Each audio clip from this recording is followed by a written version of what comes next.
Wow. Shalom, shalom, peuple de Dieu. Bienvenue une fois de plus dans ce moment de partage, dans ce moment d'enseignement. Vous allez vraiment m'excuser aujourd'hui parce que là, j'ai pris un coup avec le froid. C'est des grippes qui me fatiguent un peu. Mais Jésus fait grâce, nous allons y arriver. Que son nom soit élevé. Nous avons parlé la dernière fois des trésors et du lieu où nous devons amasser nos trésors. Amen. Aujourd'hui, nous allons avancer. La dernière fois, nous avons vu dans les Écritures que le cœur de l'homme est généralement attaché à ce qu'il considère comme étant sa source de richesse, à ce qu'il considère comme étant le moyen du moins à ce à quoi il est attaché le plus. Certains sont attachés aux biens matériels et à partir de ce moment-là, les biens de la terre, lorsque tu es attaché à eux, il est difficile que tu puisses être attaché aux biens qui viennent des cieux, que tu puisses être attaché au royaume des cieux. Aujourd'hui, nous allons avancer encore dans cet enseignement. Nous avons dit depuis le début de cet enseignement sur les fondements de la foi chrétienne, selon le Seigneur Jésus, que nous allons étudier mot à mot le sermon sur la montagne, c'est-à-dire verset par verset. Donc depuis le début, nous avons étudié totalement le chapitre 5 et nous sommes en train d'avancer dans le chapitre 6. Oh, Seigneur, aide-moi à y arriver. La dernière fois, nous sommes... Waouh, que cette tout soit vaincu au nom de Jésus. Elle ne m'empêchera pas d'enseigner ce soir. Nous avons étudié les versets 19, 20 et 21. Aujourd'hui, nous allons aborder le verset 22. Et nous allons lire jusque là où l'Esprit de Dieu va nous conduire. Amen. Matthieu chapitre 6, verset 22. Waouh, je suis ému ce soir. Mon père est en ligne. Shalom, papa. Je crois que ce soir, le Saint-Esprit va faire des choses bizarres parce que si papa lui-même il est en ligne, c'est que c'est grave.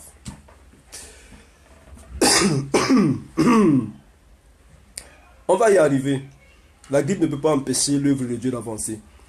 L'œil est la lampe du corps. Si ton corps est en bon état, tout ton corps sera éclairé. Mais si ton œil est en mauvais état, tout ton corps sera dans les ténèbres.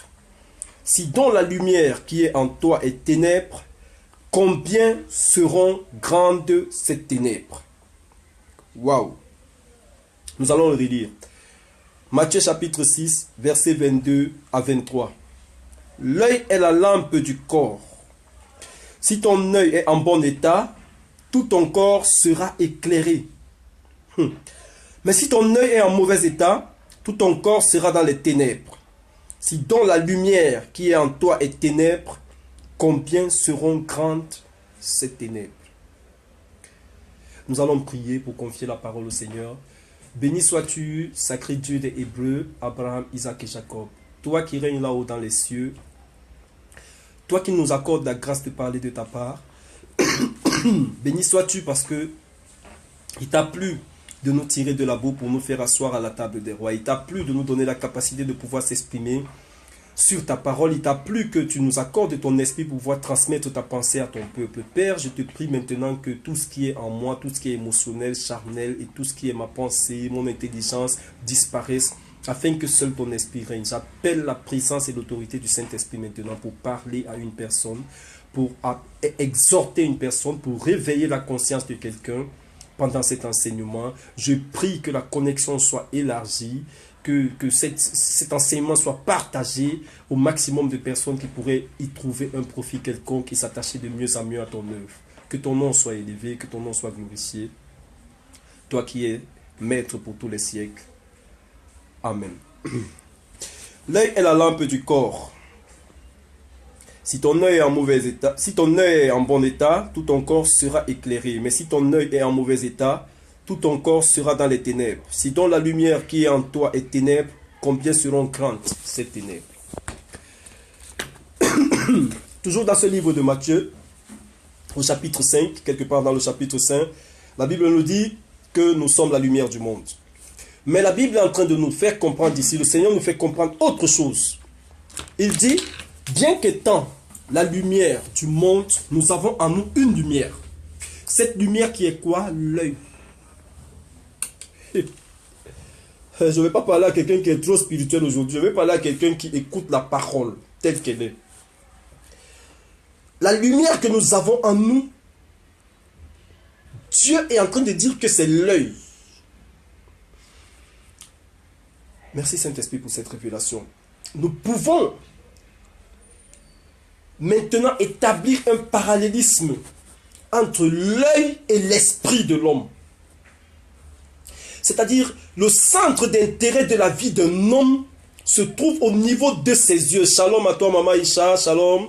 Bienvenue à cet enseignement, que le Seigneur te bénisse grandement et qui te donne la force de continuer à accomplir sa mission telle que tu le fais dans le monde au nom de Jésus.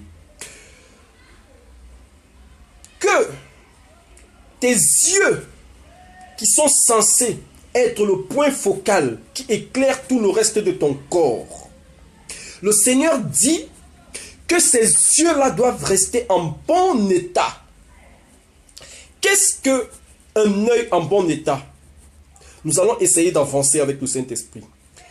Des yeux en bon état, ce sont des yeux qui regardent les choses telles que Dieu les voit. Wow. Des yeux en bon état sont des yeux qui regardent les choses telles que Dieu les pense.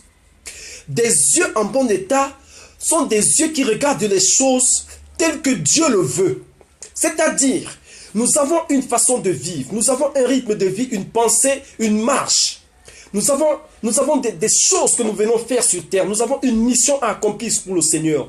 Mais si nous accomplissons cette mission, non selon la pensée de Dieu et non selon la pensée de l'homme, ça veut dire que nos yeux ne sont pas en bon état. La Bible dit dans le livre d'Ésaïe, chapitre 55, je crois, que autant les cieux sont éloignés de la terre, autant les pensées de Dieu sont éloignées des nôtres.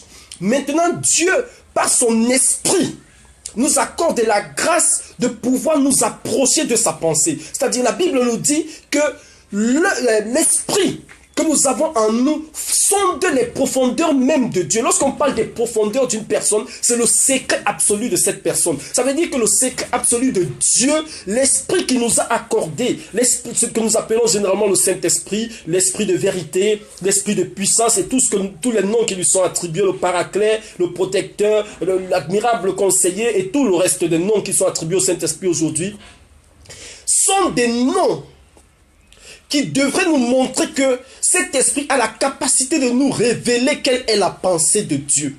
Maintenant, la Bible est en train de dire que si ton œil est en bon état, c'est-à-dire que si ta relation avec le Saint-Esprit est bonne, tout le reste de ton corps sera bon. Ça veut dire quoi? La Bible dit, le corps que nous avons est le temple du Saint-Esprit. Dans ce corps, il faudrait que le Saint-Esprit se sente à l'aise là-dedans. Aujourd'hui, il y a des chrétiens qui marchent, mais qui marchent sans l'Esprit de Dieu.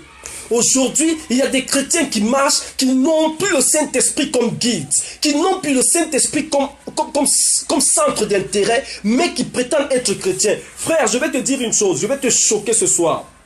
Vous savez, lorsque Jésus a rencontré Nicodème, nous disons être chrétiens, mais Jésus a rencontré Nicodème. Il a dit une parole à Nicodème. Nicodème lui dit, qui pourra hériter du royaume des cieux? Il dit à Nicodème, écoutez bien, il dit une chose à Nicodème, il lui dit, il faut que vous naissiez d'eau et d'esprit. Waouh, es-tu né d'esprit? Parce que plusieurs chrétiens sont nés d'eau. Plusieurs d'entre nous sont nés d'eau. Et disent, je suis né de nouveau. Tu te trompes. Si c'est ce qu'on t'a enseigné, frère, là, c'est pas ce que la Bible enseigne.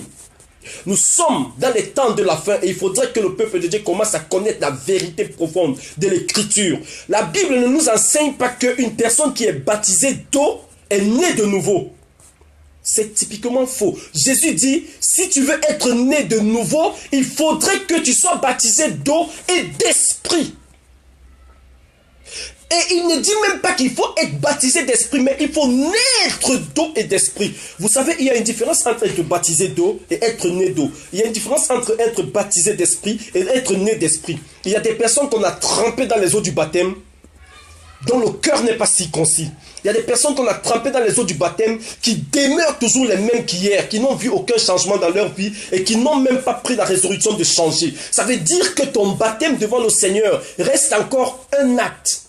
Ce n'est pas encore une alliance. Il y a l'acte et il y a l'alliance. La Bible dit Jésus est mort pour que nous entrions dans une alliance nouvelle en lui. Et il dit que lorsque nous entrons dans cette alliance nouvelle en lui, il avait dit pour que ces personnes-là deviennent mes disciples, allez les baptiser et enseignez-leur. Frère, ce que je vous ai enseigné, aujourd'hui le véritable problème qui fait que nos yeux ne sont pas encore des lumières et nos yeux ne sont pas en bon état, c'est parce que nous recevons des enseignements totalement erronés. Des enseignements qui n'ont rien à voir avec la pensée de Dieu. Et tant que tu reçois des enseignements qui ne proviennent pas du Seigneur, qui sont des enseignements typiquement humains, qui sont liés à la manipulation de l'homme, qui sont liés aux pratiques humaines, comme Ésaïe le prophétisait, disait qu'ils ont pris les lois du Seigneur pour en faire des traditions humaines.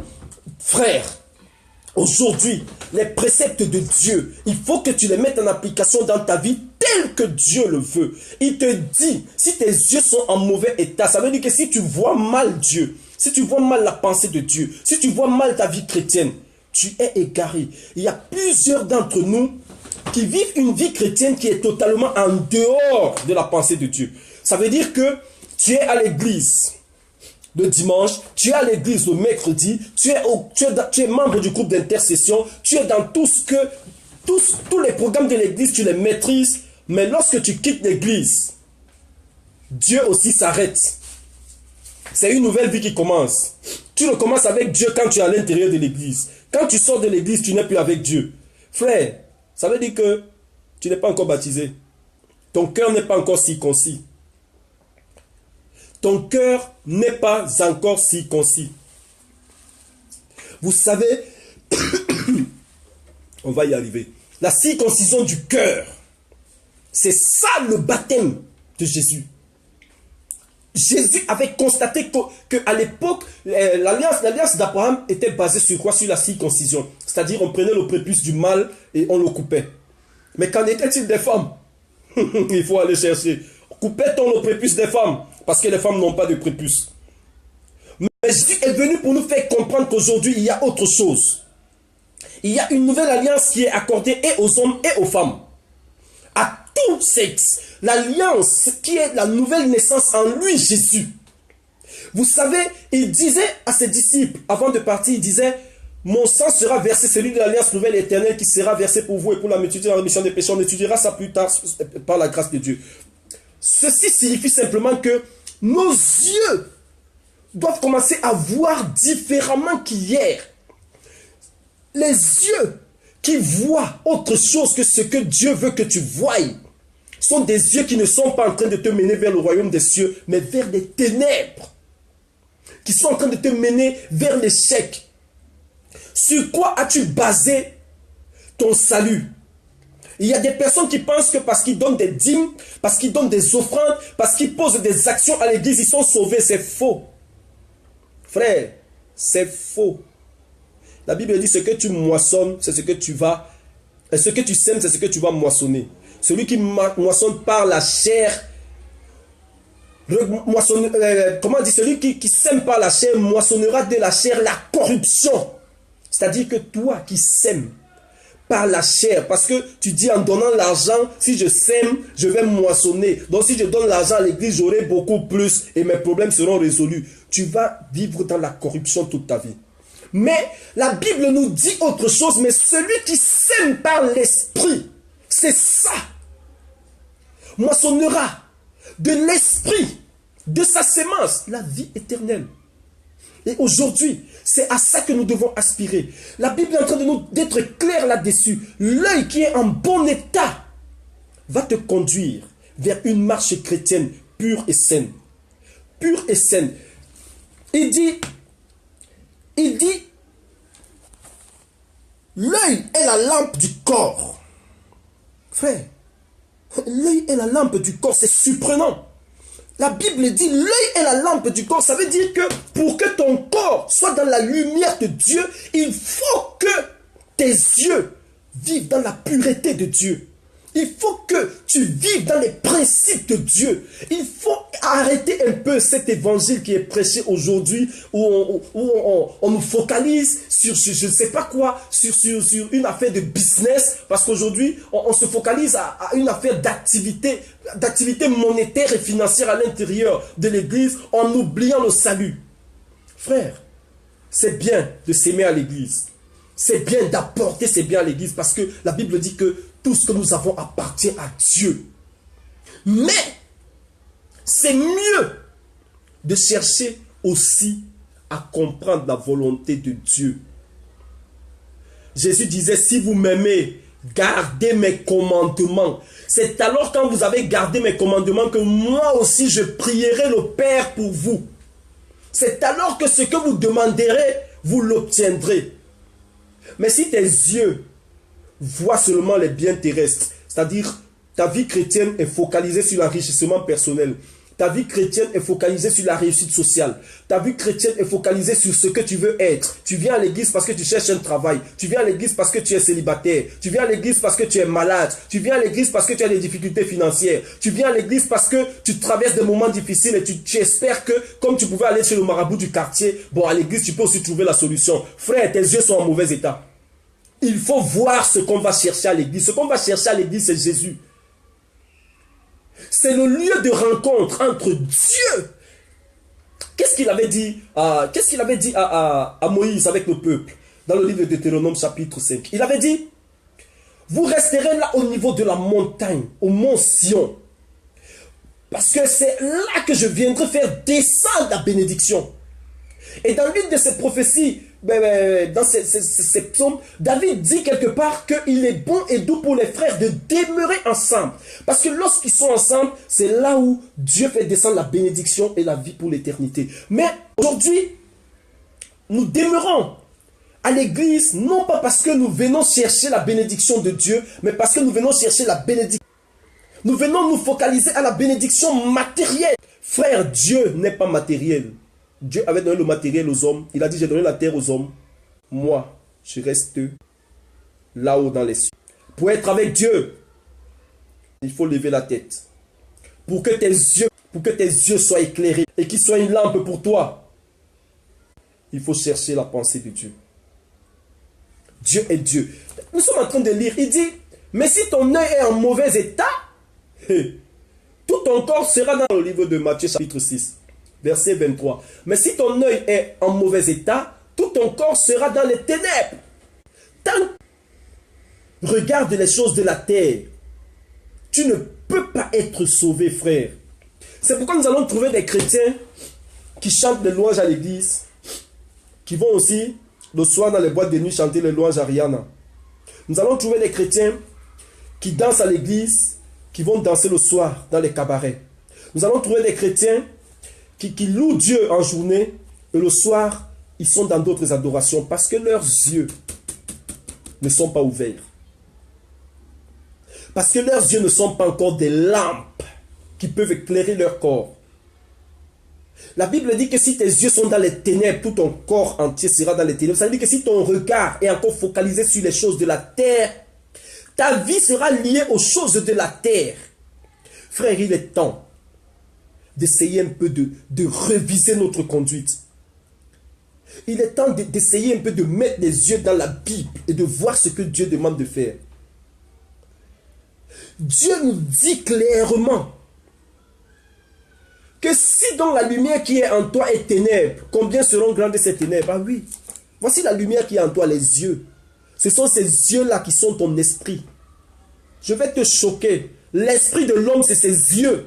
Parce que les désirs de l'homme sont portés vers ce que ses yeux voient. Donc si tes yeux voient les choses de la terre, ton esprit sera focalisé sur les choses de la terre. On va dire aux gens, ils sont mauvais, ils sont méchants. C'est parce que leurs yeux ne vivent que dans la méchanceté.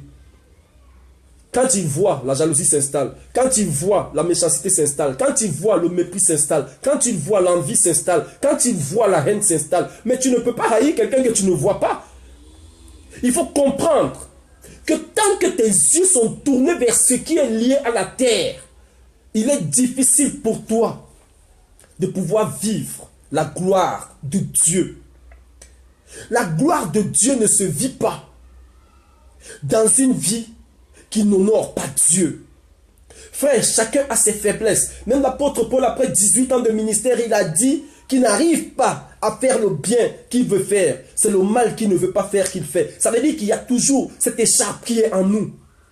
Mais lorsque Dieu te voit en train de lutter contre cette écharpe, la grâce de Dieu sera pour toi. Il avait dit à Paul, Paul, ma grâce te suffit, car ma puissance se manifeste dans la faiblesse. Donc c'est là où tu es faible que Dieu lui vient agir. Mais il ne faudrait pas que tu sois faible dans tout. Dieu va agir où? Il faut que dans ta vie, il y ait peut-être une faiblesse qui ressurgit parce que naturellement, elle est là. Et parfois, Dieu le permet pour que tu saches que tu n'es pas Dieu, que tu es homme. Mais, il faut aspirer à la perfection. Il faut aspirer à la perfection. Il faut chercher à se battre pour s'améliorer tous les jours. Ton défaut va ressurgir. Tu tomberas. Tu tomberas, Dieu te ramassera de ta chute. Tu tomberas, Dieu te ramassera de ta chute. Tu feras des erreurs, Dieu te pardonnera. Mais le Seigneur veut une chose. Que tu ne sois plus en train de faire du mal, mais que tu commettes des erreurs. Vous savez, un véritable chrétien ne vit pas dans le péché. Un véritable chrétien fait des erreurs, il ne pêche pas. La Bible dit, le juste tombera 7 fois et il se relèvera. Ça veut dire que le juste peut tomber. Dieu dit du haut des cieux, regarde sur la terre pour voir parmi les fils de l'homme, s'il y a un seul qui soit juste, qui soit digne, il dit, ne voit personne, tous sont coupables. Tous sont péchés et sont privés de la gloire de Dieu. Mais Jésus est mort pour que par sa grâce, nous puissions encore bénéficier de cette grâce. Que nous puissions encore bénéficier de cette gloire autant pour moi. Frère, il est possible de vivre la gloire de Dieu. Si, à partir du moment où tes yeux peuvent voir clair, frère, il y a des chrétiens qui ne regrettent pas leur péché. C'est-à-dire, il fait quelque chose qui est mauvais. Tout le monde sait que c'est mauvais, mais lui, il sait qu'il a fait. Ça va, il continue, il ne regrette pas d'avoir fait. Mais ça veut dire que tes yeux sont en mauvais état. Ça veut dire que l'Esprit de Dieu en toi ne vit pas. La Bible dit que la première chose que l'Esprit de Dieu fait, la première action qu'il fait dans la vie d'un homme quand il arrive, c'est qu'il te convainc de pécher. Quand on parle de convaincre de péché, ça veut dire qu'il t'apprend à comprendre que ça c'est bon, ça c'est pas bon, ça c'est bon, ça c'est pas bon. Hier, quand tu n'avais aucune communion avec le Seigneur, hier, quand tu ne connaissais pas Dieu, tu pouvais faire des choses. Mais aujourd'hui, l'Esprit de Dieu, lorsque lui, il arrive, il vient te convaincre de ce qui n'est pas bon. Oui, mon fils, ça ne fait plus. C'est pas bien aux yeux du Père. Ça ne fait plus. Oh, ça, je ne supporte pas. Oh, ma présence n'aime pas ceci. La communion avec moi ne collabore pas avec ceci. Frère, il faut comprendre une chose. Une bonne communion avec l'Esprit de Dieu permet à tes yeux de rester des lumières. Parce que lorsque l'Esprit de Dieu, lui, il arrive dans la vie d'une personne, c'est pourquoi on dit souvent qu'il vient faire tomber les écailles de nos yeux. C'est-à-dire qu'il commence à nous faire voir la vérité. Waouh! Hier, j'étais un gars qui s'asseyait dans un bar, il buvait un casier de bière. Mais l'Esprit de Dieu vient me faire voir que l'ivrognerie n'est pas bonne. Mais si un chrétien continue à s'enivrer, il n'est pas encore chrétien. Ça veut dire que ses yeux ne sont pas ouverts, donc tu n'es pas encore chrétien. Tu es loin. Parce qu'un chrétien ne peut pas prendre la bière, boire, saouler, dormir tous les jours et se lever le matin pour dire qu'il est chrétien. Non. Dieu ne supporte pas l'ivrognerie. Hier, tu étais une personne totalement agressive. L'Esprit de Dieu commence à te faire regretter ton caractère lorsqu'il arrive. Et il t'améliore. C'est pourquoi il dit, nous sommes l'argile, il est le potier. Mais tout ça contribue à quoi? Au fait que tes yeux qui étaient ténèbres hier deviennent des lumières. Et que ton corps soit éclairé. Que tu sortes des ténèbres à la lumière. Il avait dit à Paul, je t'envoie vers eux pour que tu les enlèves des ténèbres vers la lumière du Christ. La Bible dit dans le livre de Colossiens qu'il est venu pour nous tirer des ténèbres, pour nous faire asseoir dans le royaume de lumière de son Fils. Bien-aimé, le Seigneur Jésus. Frères, essayons de corriger. Nos yeux, c'est ce qu'ils voient qui va conditionner notre place au royaume des cieux. Si tes yeux voient trop les biens de la terre et que tu veux t'attacher à ça, attention à ta place au ciel. Mais si tes yeux voient que ces choses-là ne sont que vanité, comme le disait le sage Salomon, il disait vanité, des vanités, tout est vanité, tout est vanité. Parce que Salomon a eu toutes les richesses, il a eu tous les biens, il a eu toutes les femmes du monde, il a fait tout ce qu'il voulait. Les gens quittaient des contrées pour venir déposer. Mais à la fin de sa vie, il s'est assis, il a dit, mais tout ça c'est de la vanité. C'est de la vanité. Mais ces choses-là ont failli faire perdre le ciel à Salomon. À cause de la gloire, il est tombé dans l'idolâtrie. À cause de la multitude de femmes, il est tombé dans l'idolâtrie. À cause de la richesse énorme, à un moment donné, il a oublié Dieu. Il s'est mis à mélanger Dieu avec les idoles. Heureusement, Dieu est fidèle dans ses alliances. Il lui avait promis le salut, il l'a sauvé à la fin. Toi, ne pense pas que tu as la même grâce que Salomon. Chacun a sa grâce. Tu peux décider maintenant de faire des fautes en te disant la dernière minute, Dieu va me sauver. C'est un accident de circulation qui t'enlève la vie. Penses-tu que Dieu viendra te sauver là? Non, si ta tête est écrasée, tu n'auras même pas l'occasion de dire, Seigneur, je me repens de mes péchés. Parce que tu es mort. L'âme n'a plus l'occasion de se repentir. C'est le corps physique-ci qui demande pardon à Dieu. Pour que l'âme soit sauvée. Quand le corps physique est tombé, il est mort, l'âme n'a plus d'occasion, l'âme va au jugement. Donc il faut que tes yeux là, que tu les tournes vers le ciel. Frère, il est temps de commencer à regarder la vérité en face. Vous savez, on nous a trop caressé dans les églises. Oh, Dieu va te bénir. Oh, donne 10 mes offrandes. Vraiment, comme tu bénis l'église, Dieu va ouvrir les portes. Ça va avancer. Vraiment, ton mariage viendra. Tu es un très bon chrétien. Parce que ici, quand il y a problème à l'église, c'est toujours toi qui interviens sur le plan financier. Mais après, tu vas t'asseoir dans un bar. Quand tu es en dehors de l'église, tu es pire que, je ne sais même pas, les païens. Mais frère, tout ça ne te servira à rien. Ça ne te servira à rien. L'église de Dieu, c'est une maison de changement. Il avait dit à Salomon, tu me bâtiras une maison et cette maison sera appelée une maison de prière pour toutes les nations. L'église, c'est une maison de prière pour toutes les nations. Donc quand on vient à l'église, ce n'est pas pour venir se faire voir ou pour venir donner l'argent. On vient pour prier pour que nos vies changent. Et on vient pour prier pourquoi? Pour que Dieu prenne le contrôle de nos vies. Mais si Dieu prend le contrôle de ta vie, tu ne vas plus aimer le monde. Si tu aimes encore le monde, c'est qu'il y a quelque chose qui se passe encore dans ta vie qui n'est pas encore clair. Frère, le Seigneur nous permet d'avancer. Il dit par la suite, nul ne peut servir 2 maîtres. Car où il haïra l'un et aimera l'autre, ou il s'attachera à l'un et méprisera l'autre. Vous ne pouvez servir Dieu et maman. Vous savez qui s'appelle maman? Ok, lorsqu'on va faire des recherches et pousser encore, chercher dans des études de théologie et tout le reste qui peut être fait de gauche à droite, on se rend compte d'une chose, c'est que dans tous les dictionnaires bibliques, maman est définie comme étant le Dieu argent.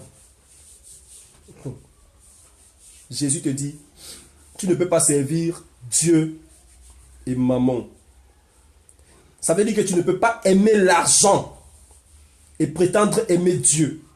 Il faut aimer Dieu pour que Dieu t'accorde ce que tu veux.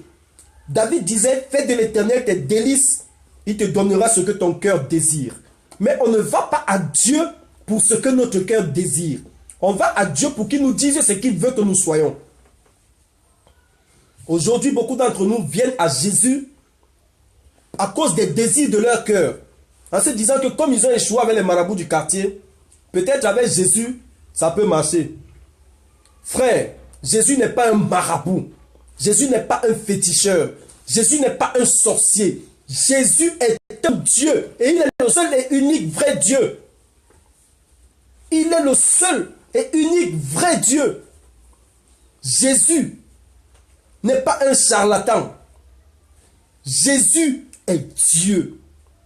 Et quand on vient à Jésus, ce n'est pas pour venir lui poser nos problèmes, mais c'est pour venir chercher en lui la solution. C'est-à-dire, on vient, on se dit, je vais marcher dorénavant avec ce Dieu. Et lui, il s'occupera de moi comme un enfant. Attendons, je vais lire une parole. Waouh. La Bible nous dit dans le livre de Jean, chapitre 1 au verset 12. Il dit, donnez-moi une seconde, je retrouve le verset. Jean chapitre 1, verset 12. Mais à tous ceux qui l'ont reçu, à ceux qui croient en son nom, elle a donné le pouvoir de devenir enfants de Dieu, lesquels sont nés, verset 13, non du sang, ni de la volonté de la chair, ni de la volonté de l'homme, mais de Dieu. Mais de Dieu. Vous comprenez un peu? C'est ça la lumière. C'est ça la lumière. Il faut naître ni de la chair, ni du sang, mais de Dieu. Celui qui est né de Dieu ne dépend plus de la chair et du sang. Parce que c'est la chair, pardon, c'est la chair qui réclame les McDonald's, KFC. C'est la chair qui réclame les téléphones Samsung Galaxy, des Hi-Cri. C'est la chair qui a besoin de Lamborghini, qui a besoin de la dernière veste de Dolce & Gabbana. C'est la chair. Mais la Bible dit, celui qui devient enfant de Dieu n'est plus né de la volonté de la chair, ni du sang. C'est le sang qui est à l'origine des problèmes que nous avons. Ma mère n'était pas mariée, moi aussi j'arrive pas à trouver le mariage. Wow. Dans ma famille, il y a la pauvreté qui règne. Dans ma famille, il y a le chômage, on ne travaille pas. Dans ma famille, il y a une maladie que d'autres disent, oh, ma grand-mère avait eu, ma mère a eu l'asthme, moi aussi je suis asthmatique, c'est une maladie héréditaire. Ça c'est le sang. Mais celui qui naît de Dieu ne dépend plus de la chair, il ne dépend plus du sang, il dépend de Dieu. Et Dieu n'est pas malade. Dieu ne souffre pas. Dieu ne misère pas. Dieu n'est pas pauvre. Dieu n'est pas envieur. Dieu, tout lui appartient. La Bible dit que tout a été créé par lui et pour lui. Tu peux lire dans Colossiens chapitre 1. Oh, j'aime ce verset. Attends, je vais te le lire précisément. Je vais te le lire et tu vas un peu comprendre qui est Dieu. Oh, Dieu dit, l'apôtre Paul rend témoignage ici, dans son courrier aux Colossiens. Il dit de Dieu une chose extraordinaire. Il dit, dans Colossiens chapitre 1, à partir du verset 14, si tu as ta Bible avec toi, tu peux aussi chercher le temps que je trouve et on va lire ensemble.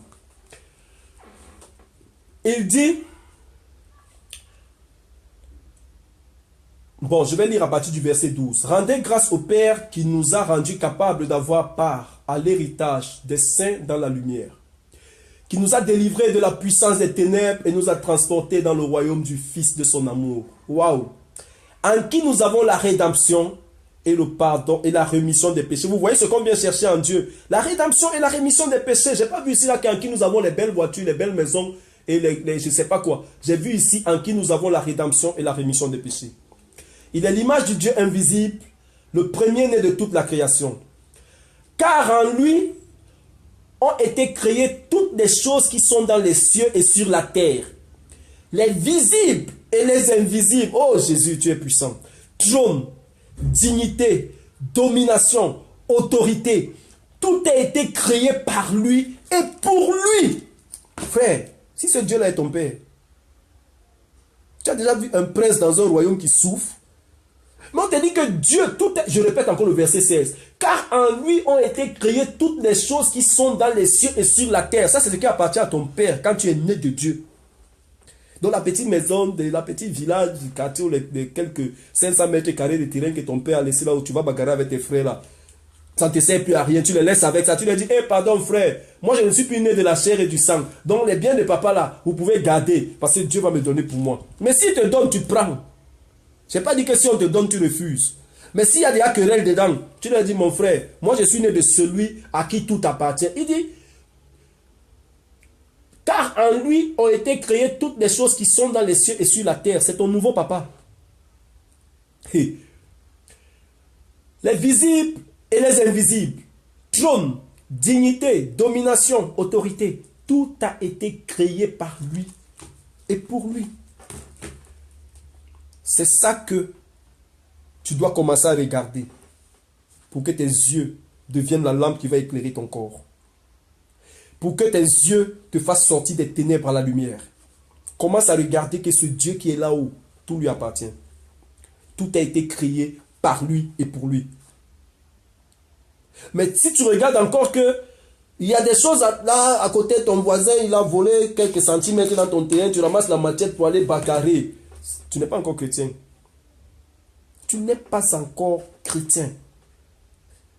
Frère, un chrétien, je vais vous scandaliser et vous choquer. Vous savez, dans l'ancienne alliance, Dieu passait par des conquêtes brutales. Des combats, des guerres, des conflits. David s'est levé, il dominait les territoires et tout le reste avec Israël. Il passait par, je sais pas, des crimes, des destructions pour arracher et donner. Mais Jésus, quand il arrivait, les Juifs ont cru qu'ils devaient encore avoir un Messie qui va venir avec l'esprit de guerre. Mais lorsque Jésus est arrivé, il est arrivé avec la doctrine. Jésus n'est pas venu avec la guerre, il est venu avec autre chose. Pour nous faire comprendre une chose, il a dit, cherchez premièrement le royaume et la justice de Dieu. On étudiera ça plus loin et le reste vous sera donné. C'est-à-dire, Jésus n'est pas venu pour chercher premièrement les biens de la terre, parce que c'est ce que Israël faisait. Il devait d'abord conquérir, après il dit, Seigneur, on a conquis, voici ça. Mais aujourd'hui, Jésus dit non, arrêtez de conquérir, de me présenter, mais présentez-vous à moi et moi je vais prendre de vous donner. Aïe, aïe, aïe. Celui qui appartient à Dieu, Dieu va chercher, il prend, il vient, il te donne. Tu n'as pas besoin d'aller chercher. Tu te lèves pour aller chercher un travail, tu trouves que Dieu a déjà ouvert la porte. La Bible dit qu'il a la clé de la vie entre les mains. Lorsqu'il l'ouvre, personne ne peut fermer. Lorsqu'il ferme, personne ne peut ouvrir. Et dans le verset 8, j'aime beaucoup le verset 8 d'Apocalypse chapitre 3, il dit, parce que tu as peu de puissance, j'ouvre devant toi une porte que personne ne peut fermer. À partir du moment où tes yeux deviennent de lumière, Dieu devient le centre d'intérêt de ta vie. Maintenant, il tient les clés, c'est lui qui ouvre les portes. Et quand il ouvre, personne ne peut fermer. Quand il ouvre, personne ne peut fermer. Mais tant que Dieu n'est pas le centre d'intérêt de ta vie, tu demeures dans les ténèbres. Qui va ouvrir les portes devant toi? Tu vas bagarrer, tu vas lutter, tu vas sauter, tu vas tomber, tu vas tourner. Tu resteras au même niveau. Frère, Dieu est Dieu. Et ce que Dieu fait est toujours au-dessus de l'entendement humain. Vous savez comment Ésaïe a décrit le miracle? Je vais vous lire. Ésaïe chapitre 29, c'est ça, je crois. Ésaïe chapitre 29. Écoutez comment Ésaïe décrit le miracle. Ce qu'il appelle, comment est-ce que lui il décrit le miracle? Parce qu'on entend souvent miracle, miracle, miracle. Écoutez comment Ésaïe décrit le miracle. C'est quoi le miracle selon Ésaïe? Ésaïe chapitre 29, verset 14. C'est pourquoi je frapperai encore ce peuple par des prodiges et des miracles. Et la sagesse des sages périra, et l'intelligence des hommes intelligents disparaîtra. C'est-à-dire que lorsque Dieu opère des miracles dans ta vie, c'est au-dessus de l'entendement humain. Lorsque Dieu opère des miracles dans ta vie, l'homme qui est à côté ne peut pas comprendre ce qui s'est passé. Parce que lui, il s'attendait à voir autre chose, mais ce qui s'est passé est bizarre. Lorsque Dieu est arrivé, je vous assure, il est venu, il a trouvé un homme qui était couché pendant 38 ans. Tout le monde le traversait, se moquait de lui. Il n'avait personne qui pouvait le jeter dans la piscine à Bethesda. Mais Jésus est arrivé, il a dit, porte le lit sur lequel tu étais, lève-toi, pars. Tous ceux qui étaient là n'ont pas compris ce qui s'est passé. Ils étaient tous dépassés. Mais comment cet homme qui est couché ici depuis 38 ans, aujourd'hui il a pu se lever et partir, alors qu'il n'est pas allé dans l'eau? Il n'est pas tombé le premier dans l'eau, mais lui, il s'est levé, il est parti, il n'a pas eu besoin de passer par l'eau. C'est ça Dieu. C'est ça le miracle. C'est ça le miracle. Mais cherche ce miracle en t'attachant à Jésus. Ouvre tes yeux, frère.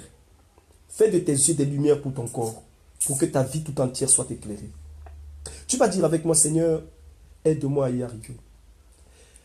Aide-moi à ouvrir mes yeux. Aide-moi à quitter les ténèbres pour la lumière. Aide-moi à regarder ce qui est important pour toi et non plus ce qui est important pour moi. Aide-moi à regarder à ce qui va me conduire dans ma destinée véritable et non à ce que moi-même je veux obtenir ou avoir. Aide-moi à être une personne différente. Frère, Jésus est bon. C'est tout ce que je peux te dire ce soir. Jésus est bon. Cherche Jésus. Donne-lui ta vie. Si toi, tu n'avais pas encore donné ta vie au Seigneur, il est temps de prendre l'engagement, de t'attacher à Jésus. Je suis connecté la plupart du temps. Si te vient l'envie de chercher à comprendre comment donner sa vie à Jésus, tu peux me contacter inbox, nous allons en parler. Ou si tu es un pasteur à côté de chez toi, tu peux aller chez lui. Je ne suis pas, il n'y a pas d'exclusivité, ce n'est pas l'exclusivité, c'est juste une proposition. Si tu es un homme de Dieu que tu fréquentes, demande-lui, homme de Dieu, je veux vraiment donner ma vie à Jésus. Mais il y a aussi, il faut vérifier d'abord, avant de t'approcher. Entre parenthèses. Donc tu peux aller et voir. Il y a un chrétien, une personne qui va à l'église tout le temps, qui est là, et que tu sais qu'elle est vraiment dévouée au Seigneur. Pas une chrétienne qui va à l'église, mais qui a une conduite mondaine. Mais une chrétienne qui va à l'église et que tu sens dévoué à Jésus. Approche-toi de lui et dis-lui, mais votre Jésus là même, explique-moi un peu. Parce que moi aussi, je vais à l'église depuis là, mais on me dit que je n'ai pas Jésus. Il y a quelque chose qui se passe. J'ai écouté un enseignement aujourd'hui, on me disait que sans le Saint-Esprit, sans ceci, sans cela, mes yeux sont fermés, les autres sont ouverts. Essaye de lui parler de tout ce que tu as vu aujourd'hui, ce que tu as entendu aujourd'hui. Et tu verras, il n'est jamais trop tard. Nous avons longtemps été à l'église, parfois nous fréquentons des églises, 10 ans, 15 ans, nous ne sommes même pas baptisés. Parfois nous allons à l'église 15 ans, 20 ans, nous n'avons même jamais entendu parler du Saint-Esprit. On entend parler d'un Saint-Esprit qui remplit les enveloppes. Mais on n'a jamais entendu parler d'un Saint-Esprit qui est là pour nous orienter, nous conseiller. Frère, Jésus a dit, Jésus lui-même a ouvert sa bouche, il a appelé le Saint-Esprit consolateur. Il a dit l'autre consolateur, donc celui qui vient faire comme lui il a fait. Vous comprenez un peu? Jésus était le consolateur présent à cette époque. Et il a dit, comme je m'en vais, je vous enverrai un autre qui viendra et qui sera avec vous comme moi. Il vous enseignera ce que je ne vous ai pas enseigné. Donc il venait continuer l'œuvre de Jésus. Mais l'œuvre de Jésus, ce n'était pas de demander aux gens des choses bizarres pour pouvoir devenir riches. L'œuvre de Jésus, c'était de sortir les gens des ténèbres à la lumière, parler de la parole de Dieu, transformer les âmes, guérir les malades, purifier les lépreux et tout le reste. C'était ça l'œuvre de Jésus. Donc je te conseille, frère, même si tu étais dans une assemblée et que tu constates que ta vie chrétienne est bizarre, que jusqu'à aujourd'hui tu n'arrives pas à te séparer des choses du monde, il est temps de chercher à te repentir. Jésus a crié ô sur les toits, repentez-vous, le royaume des cieux est proche. Et aujourd'hui, nous sommes vers la fin. Il faut se repentir. Jésus revient bientôt. Il faut se repentir. Il faut changer de vie. C'est pas facile, mais il faut aspirer à ça. Si tu commences, Dieu fera le reste. Ne te dis pas, ah, pour moi là, je bois trop. Aïe, j'aime trop aller en boîte de nuit. Aïe, commence. Dieu va t'aider à quitter ces milieux. Ne te dis pas, ah, si je ne me prostitue plus, je vais vivre comment? Ne te dis pas, si je ne fais plus telle mauvaise activité, je vais vivre comment? Dieu commence à présenter cette doléance à Dieu. Commence à avoir envie de te séparer du mal. Dieu fera le reste. Ce n'est pas nous qui faisons. La Bible dit, ce n'est ni par la force, ni par la puissance, mais c'est par son esprit. Cherche Dieu. Cherche Jésus. Et le reste viendra. Je vais prier pour toi qui as écouté cette vidéo. Père, je te rends grâce et je te bénis pour tout l'auditoire et pour ceux qui écouteront encore plus tard, pour les personnes qui écouteront cette vidéo en différé, pour toute personne qui entendra ta parole, que son cœur soit touché, que son esprit soit bouleversé et que son désir soit porté vers toi. Béni sois-tu Dieu éternel parce que ton amour demeure éternellement en nous et pour nous. Sauve ton peuple, guéris les âmes abattues, restaure ceux qui ont besoin de restauration, délivre ceux qui ont besoin de délivrance, ouvre les yeux de ceux qui ont encore les yeux fermés. Manifeste-toi, Jésus, manifeste-toi. Et je prie que cela s'accomplisse dans la vie de tous ceux qui écouteront cette vidéo. Au nom de Yeshua. Amen. Gloire à Jésus. Gloire à l'agneau immolé assis sur le trône pour l'éternité. Que l'honneur, la majesté et la gloire lui reviennent pour tous les siècles. Amen. Amen. Amen. Shalom.